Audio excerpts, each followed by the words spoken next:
सलग दुसऱ्या दिवशी देखील विरोधी पक्षातले नेते मंडळी जे आहेत ते राज्य निवडणूक आयोगाच्या अधिकाऱ्यांची भेट घेताना पाहायला मिळतील।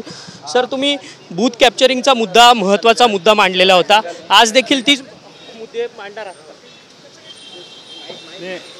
फार मुद्दे आहेत ते आता मांडल्यावर कळेल।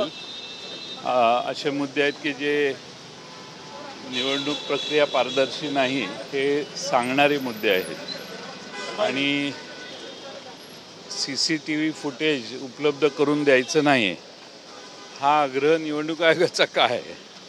CCTV फुटेज उपलब्ध करणे न करणे म्हणजेच तुम्हाला काहीतरी झाकायचं आणि मग कॅमेरे कशाला लावले? कॅमेरे जर लावले असतील आणि ज्या बूथवर ऑब्जेक्शन घेतलं आहे त्या बूथवर CCTV फुटेजमध्ये काय झालं ते जॉईंटली तरी बघा, आमची माणसं आणि तुमची माणसं।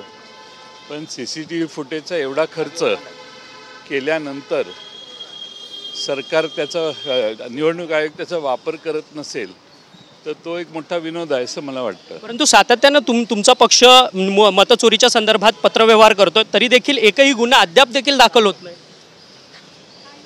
मतचोरीचा गुन्हा दाखवण्यापेक्षा सरकारने म्हणजे निवडणूक आयोगाने याला निवडणूक आयोगाची जबाबदारी आहे। ही निवडणूक आयोग आता काही मुद्दे मांडू, त्यानंतर आम्ही बोलू दुपारी तुमच्याशी।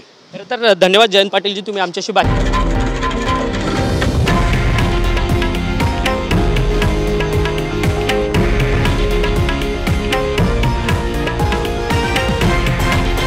हे आहे देशातील नंबर 1 न्यूज नेटवर्क आणि आपण पाहत आहात TV9 मराठी, एकमेव।